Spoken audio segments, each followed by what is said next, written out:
All right, so hello everyone. Thank you for coming in. And as you know, I will be talking to you about much of the work that I was busy with for the past several years that leads into the culmination of my dissertation. So I want to start by showing you this very quick movie of a simulation that shows structure formation in the universe. And as you look at it, just keep two things in mind. Everything you see in black is dark matter, matter that only interacts gravitationally. And you will also see after a while, galaxies will start to appear. So they will they will show in yellow. All right, so let me play this out. All right, so in the beginning, you barely can make out things. Pretty much smooth distribution of dark matter. It looks pretty homogeneous, but over time, there are these tiny density perturbations in the universe in matter distribution. And so these overdense regions become more and more overdense under gravity, more and more matter where there was initially more matter, pulls together, clumps together from these overdense regions of dark matter that you see in black. And at the centers of this normal matter, matter that you and I are familiar with, baryonic matter, matter that makes up galaxies and us, falls in and eventually galaxies start to form. And we end up with this nice looking, beautiful cosmic web-like structure that we are familiar with. So what you're seeing here is these deep dark valleys of dark matter creating this nice filamentary web structure. And at the centers of it are the galaxies that we're interested in. So if you're interested in galaxy formation and evolution, just by looking at this picture, it is clear that you want to understand how does the assembly history of dark matter in the universe influences the formation of galaxies. And so that is the crux of my thesis. That is the main question that I wanted to answer. And let's see how it unfolds. And before I move on, I want to get away with some I want to mention some terminology. So the first thing is this kind of blobby structure that you're seeing this in dark matter, that's called a dark matter halo. So when dark matter overdensities reach a certain density threshold, to be more specific, more than a factor of 200 compared to the background, that overdensity forms its own self-gravitating realized structure. It no longer expands with the expanding universe. It forms its own balance of kinetic and potential energy within which galaxies can form and evolve. And so we're going to be talking a lot about dark matter halos. So that is what a halo is. And among many reasons why dark matter is so critical for structure formation is that dark matter comprises of about 85% of the matter in the universe. So, and it interacts gravitationally. So it makes sense that most of the structure formation is dominated by dark matter. All right, so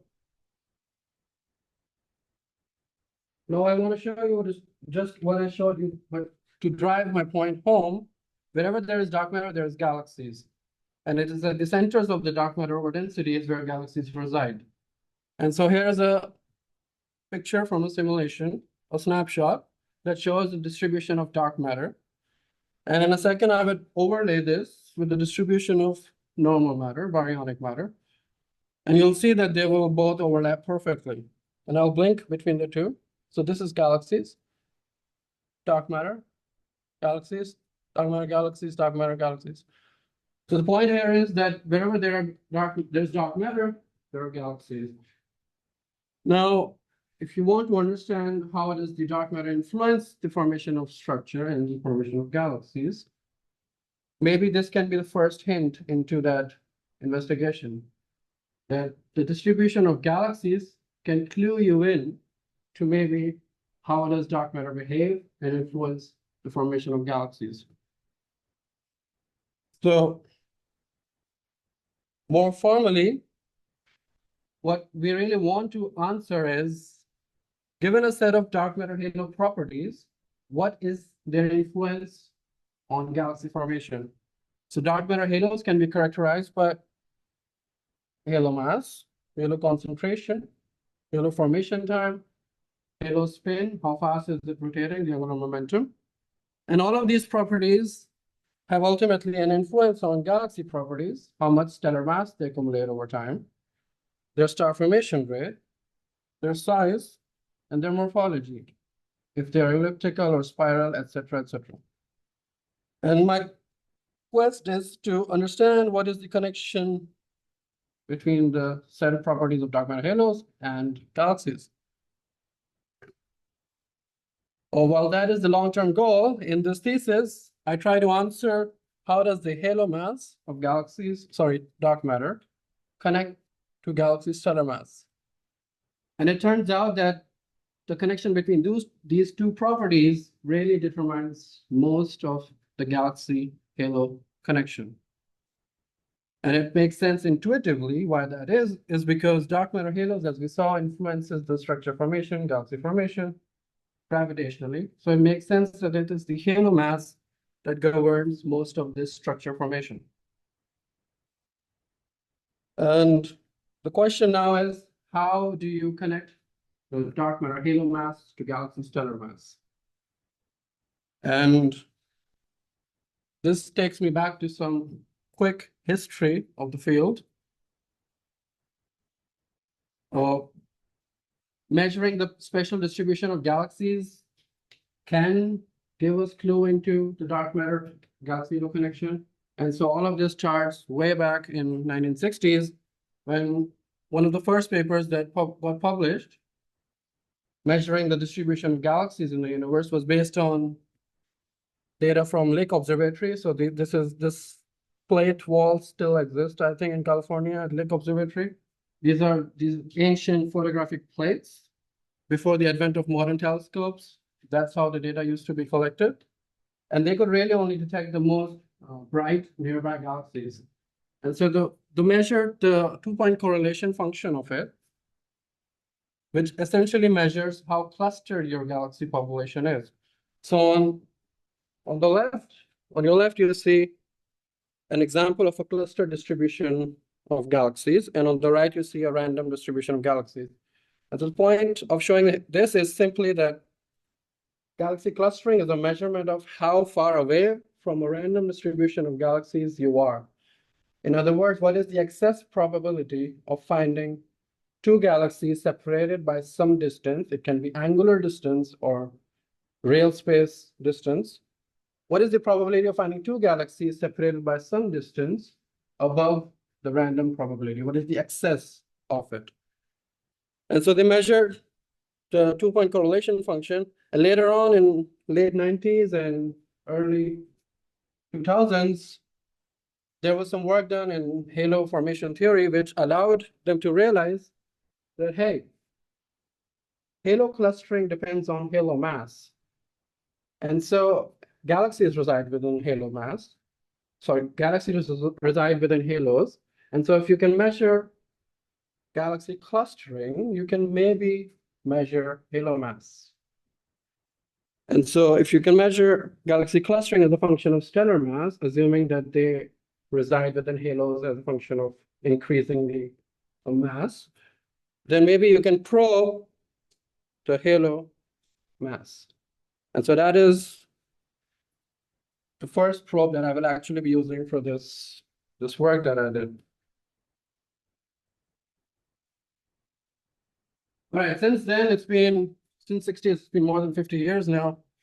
And there have been developments across the spectrum. So on the left side, you see hydrodynamical simulations. So you're assuming lots and lots of galaxy formation physics. You're evolving universe in a box. They've become more and more resolved over time, and they've become bigger in size. And on the right side are the empirical models. And so they've also become better over time.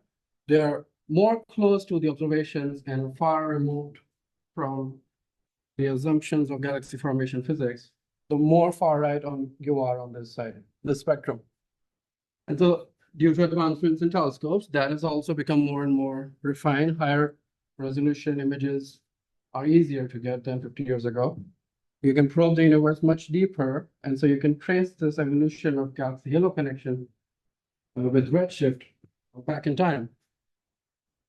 All right, so And on this spectrum, I lie on the most right, the halo occupation models.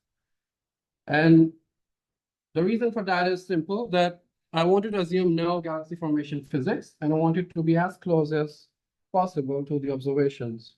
It is not to say that this part of the spectrum is not important. In fact, both are critical, and they have to talk to each other to propagate our understanding of the galaxy halo connection. And so I lie on the halo occupation model side. And because I will be talking a lot about this, let me describe it through this cartoon depiction. And so here you're seeing a bunch of dark matter halos of different sizes and masses. The size, the extent of them shows you the mass. So the bigger the size you see, the bigger the mass. And within each dark matter halo, you'll see a central galaxy in black, surrounded by some number of satellite galaxies in yellow. So what the HOD models tell us is simply, based on halo mass, what is the average occupation number of galaxies above a certain mass threshold? And you can split that into contributions from centrals and satellites. And so that's about it. It is as that simple. All right, now if you want to use this HOD model to go from observations to stellar to halo mass relationship, well, this is how the machinery looks. So this is the framework. So ideally, you want to start by observing as many patches as possible on the sky. So you want lots and lots of sample of cosmos because you want to mitigate cosmic variance, because the universe can look different in different directions. And so you want as many samples of it. And then you want to measure a couple of observables. The first observable that we had been hinting at was the galaxy clustering.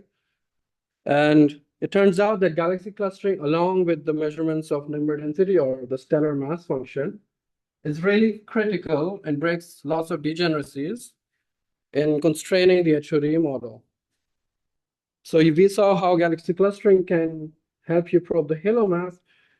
Galaxy abundance or stellar mass functions really fine-tune the threshold of halo mass beyond which the galaxies can start to appear in the HOD modeling.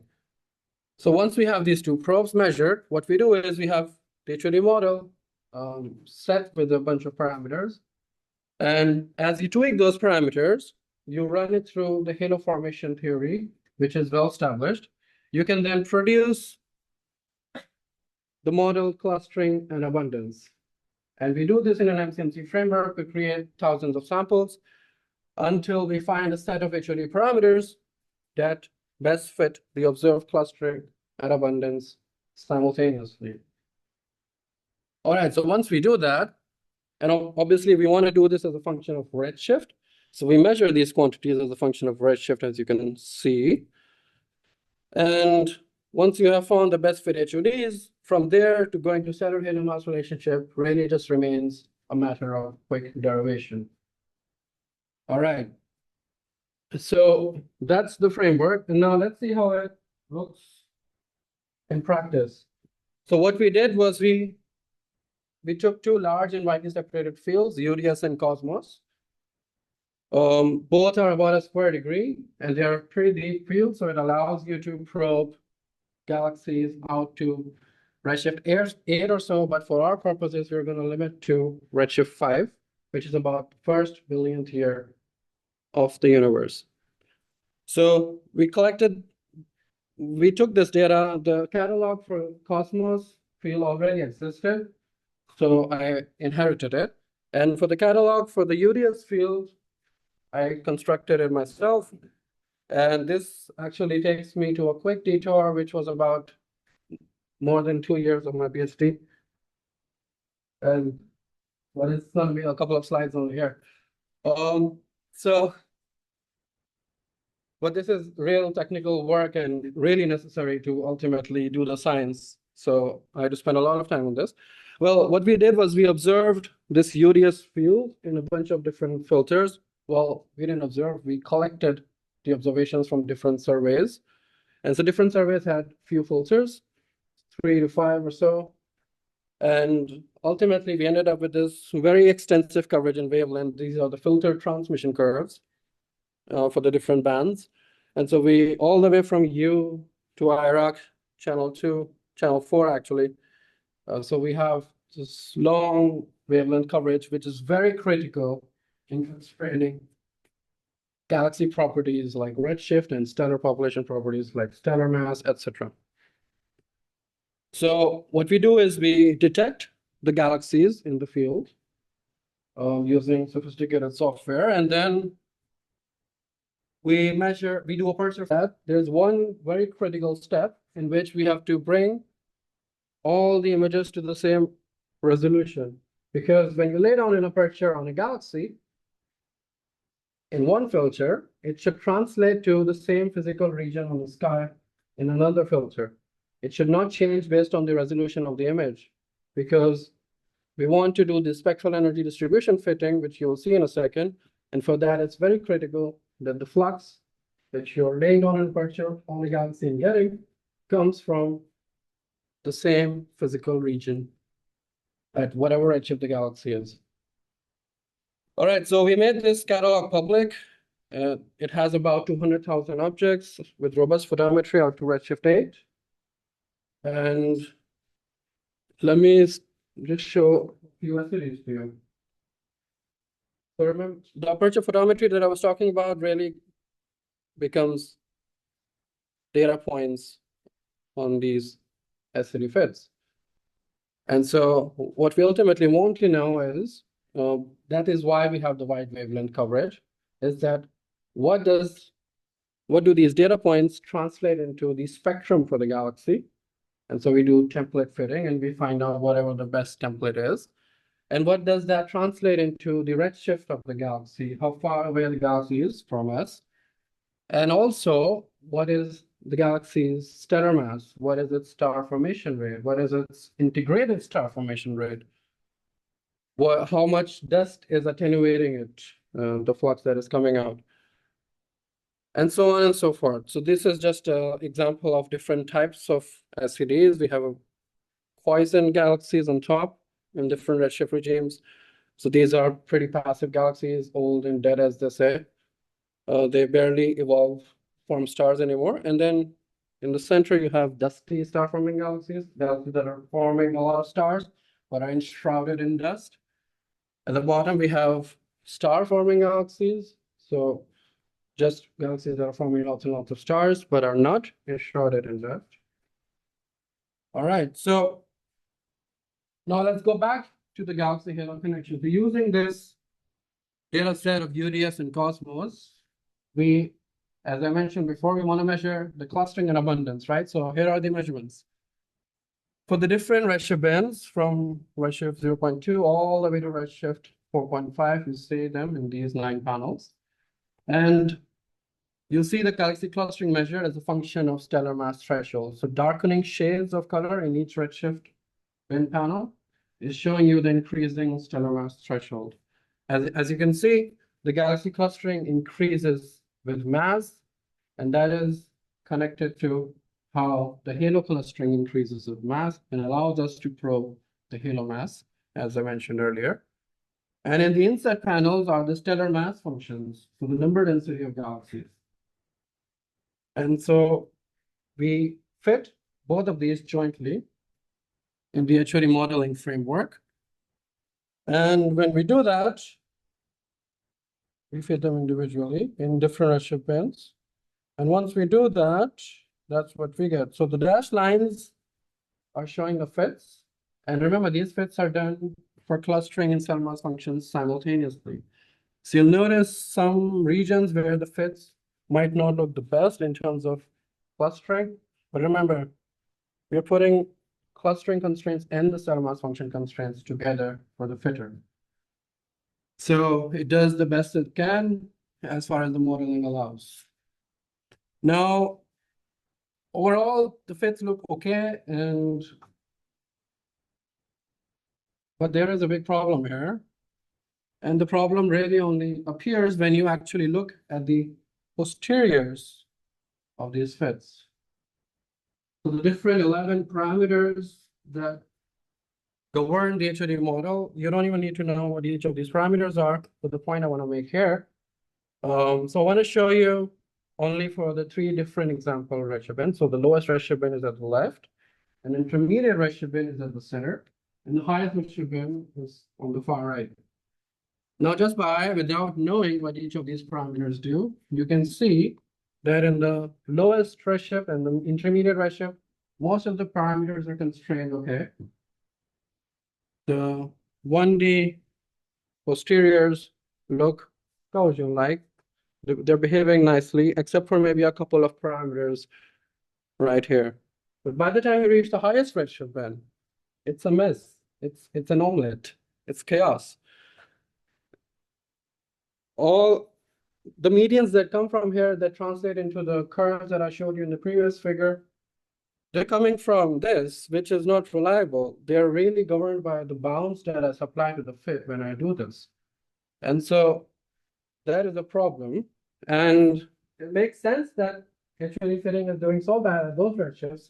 That's a quick question. In the results that you were just showing, you're fitting the three redshift independently here. Independently, yes. And it makes sense that things go haywire at high redshift because if you look at this figure, this is our whole sample in stellar mass versus redshift plane. Everything above the red curves, these are the completeness curves, is included in our analysis. And what completeness really means is just that above these stellar masses at these redshifts, we are essentially complete, meaning that we are observing all the galaxies above those stellar mass at those redshifts within the volume that we are probing through our two fields. Okay, so everything here is included in our analysis. These black letters are the different stellar mass threshold samples and the redshift bins. Now, if you look at the lowest redshift, you have a very good coverage in stellar mass, more than 3 decks. And so it makes sense that the HOD fits there, behave nicely. But by the time you reach the highest redshift bin, you're really only covering a decks or not even. And especially even if you look at the higher part of this 1 dex, there are not even enough galaxies just because there hasn't been enough time for cosmos to form these very many massive galaxies. And so you're playing with a very narrow range in stellar mass, which translates to a very narrow range in halo mass. And so that is why the HOD fitting is doing so bad. So it makes sense why that is. Now the question is, well, should we limit our analysis to redshift 2 and say goodbye, or should we extend our analysis to redshift 4.5, but do something about it to make it more robust? And David, who is here, he and I spent a lot of time thinking about how to approach this problem. We tried a lot of things, but ultimately, this is what we decided on. So the key into the solution is, if you look at the clustering and abundance measurements from one redshift bin to another, so from the highest redshift bin to the second highest, and so on and so forth, they should evolve smoothly because we're looking at things in a cosmically averaged sense. We're not trying to probe the halo mass of one galaxy. We want to know how the halo mass of galaxies evolve in a cosmically average sense. And so clustering and abundance from one redshift bin to another in nature should evolve smoothly, right? And so maybe we can leverage that fact somehow. And so instead of the HOD parameters looking like this, which have a lot of jaggedness, they have sharp jumps and drops, they should evolve more smoothly, translating to a smoother transition in clustering and abundance with redshift. And so what we do is then we impose continuity priors, and thank you, Anna, for this last year, for giving this advice. We impose continuity priors on these HOD parameters, disallowing sharp jumps going from one redshift to another. And when we do that, we have to then fit all of the redshift bins data together. Instead of fitting bin by bin, we fit all of it as the whole, connected via continuity priors, which are connecting the HOD parameters from one redshift bin to another. And when we do that, that's what we get in blue. We call this the smooth Z model. Not only is the evolution for the different HOD parameters much more smooth, the error bars have shrunken considerably. And that's because now the low redshift bin data is able to talk to the high redshift bin data and vice versa. And so it is really an example of maximally utilizing the constraining power in your data when you allow all the redshift bin data to talk to one another instead of fitting things in different redshift bins. All right, so now that we use the smooth Z model, these are the final fits. So the dashed lines are still the older fits with the individual redshift bins. The solid lines are the new fits using the smooth Z model. Now, overall, they look pretty similar, but there are some subtle improvements. And for example, the stellar mass function in this redshift bin for the high mass end now fits much better. By the way, I should clarify this dotted line here is just the lowest redshift bin stellar mass function, so don't let that distract you. The old fit, the dotted dash line, and the new fit in the solid line shows that the newer fit is much better. Now the same goes for the highest redshift bin. For the high mass stellar mass function in the high mass regime, it fits better with the smooth Z. And if you want to look at the clustering for the highest redshift bin or smaller scales, that is also fitted better. But the real improvement is really seen when you look at the HOD posteriors. So on the left, you saw on the left, you saw this before, the discrete Z model, and you saw that it was quite chaotic before. And on the right, you see the improvement with the smooth Z model. Now everything looks much more nicely behaved. You have these nice Gaussian-ish looking 1D posteriors. These 2D posteriors are also creating these nice 1 sigma regions, circular regions. And so leveraging the constraining power and all of the data together is really allowing us to constrain the HOD models for the higher redshift bin, and here's the evidence for that. Now that I've hopefully convinced you, you gave it better than we could have. I want to show you the final result, the stellar halo mass relationship that we were really after. And so what you're looking at is the plot of stellar mean central stellar mass, so the mass of the central galaxy divided by the halo mass. And I'll get to satellites in a second, but let's stick to centrals for a bit. And the reason for plotting it this way is because this ratio really captures how efficient the halos have been in converting normal matter, baryonic matter, into stars, into stellar mass. And if you know the baryonic fraction of the universe, you can convert this ratio into the star forming efficiency. That's shown on the right. And it turns out, quite unsurprisingly also, because we knew this at low redshift, that even at the peaks in all the redshifts, you never really exceed 20%. Now, depending on you, it can mean that that is very meager or not, but regardless, it is 20%. And it never really exceeds that for whatever reason. And on the other side of this peak, the star forming efficiency tails off. So at the low mass end, it's supposedly the stellar feedback that suppresses the star formation. So it's a supernova, stellar winds, heating the surrounding gas, suppressing the star formation because you need cold and dense gas to form stars. On the high mass end, it's usually the active galactic nuclei that is involved to suppress the star formation in high mass halos. So these are these supermassive black holes at the centers of galaxies spewing out jets, heating the surrounding gas and pushing it out of the galaxy.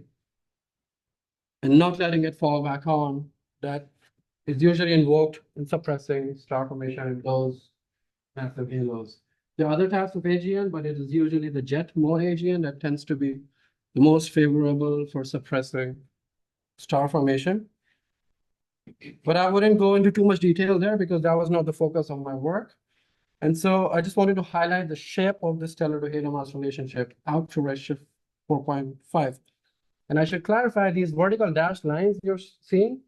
So depending on each redshift bin, you'll see two lines, one on the low mass end and one on the high mass end.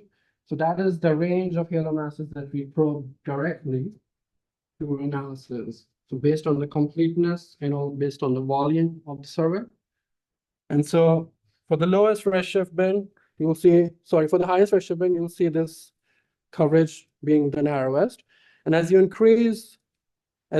the redshift, you'll see that the range and covered in halo mass will continue to become wider and wider. And so beyond these ranges, we have extrapolated our models.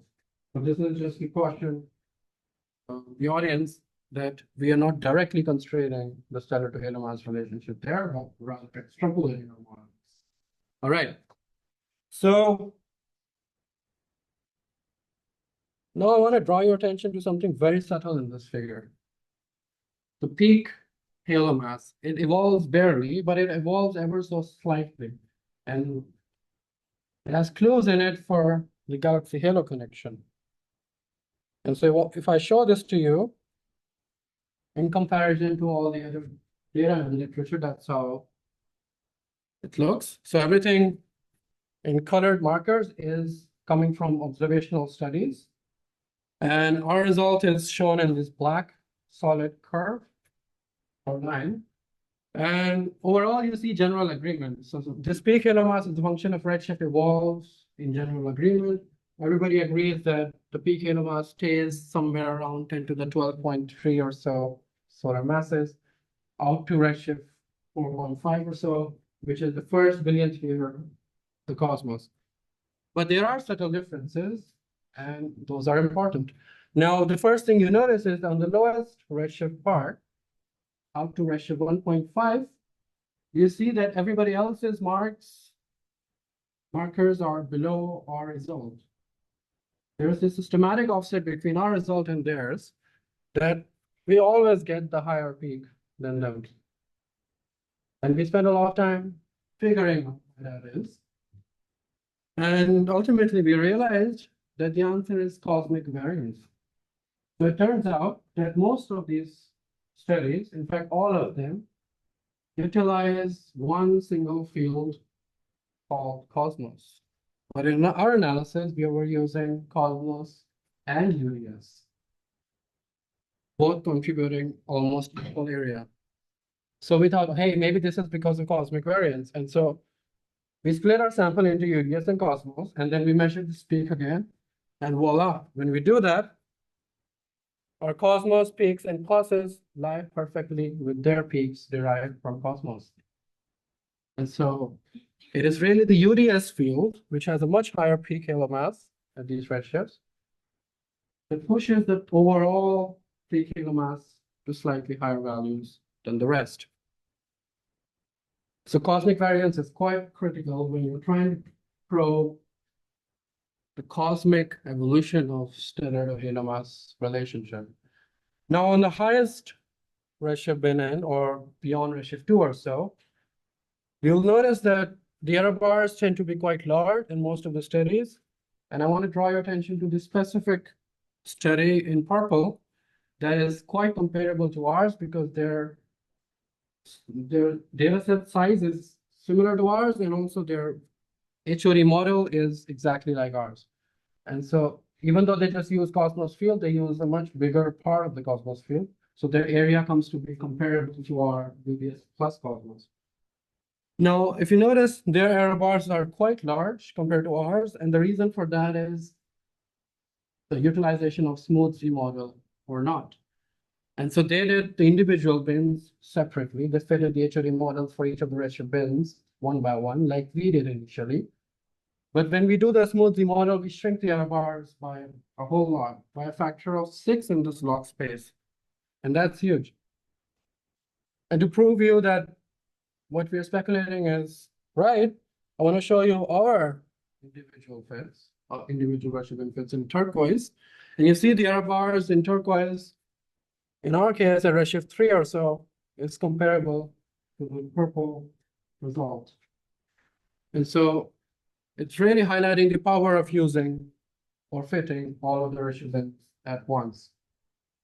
All right, so let's look at this as a whole, this peak evolution.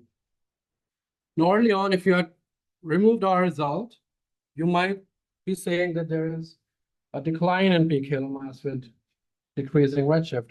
So at high redshifts, it was quite high, maybe, or kind of like there were large error bars, so can't say something for certain. And then beyond redshift 2 or so, it tapers off. And that was kind of what was the consensus. But with the use of two fields and using smooth Z model, we show through this plot that the halo peak halo mass barely evolves. It remains, it's consistent with constant, being a constant. So this is a proof that the halo mass is very, very tightly coupled to star formation in the universe. In fact, it's even more tightly coupled than we thought before. There's something special about 10 to the 12.3 solar masses that becomes the most optimum channel, the Goldilocks zone for star formation. And that channel, that zone is even narrower than we thought before. All right. I want to end by showing you this figure that summarizes our results quite beautifully. So I want to direct your attention first only to the left panel. So ignore the right panel for a second. And what you're looking at is the total central plus satellite stellar to halo mass ratio. And this figure is produced by utilizing the halo merger trees from the illustrated TNG simulation. So what we did was we picked up the halo merger trees and then slapped on top of it our derived stellar to halo mass ratio, which is a proxy for star forming efficiency, right? And so we try to see how does the star forming efficiency evolves as halos evolve along their merger trees, increasing their mass. So the sizes of the circles show you the halo mass at any given epoch. So that's showing you with this legend on the top. This is all in, of course, solar masses.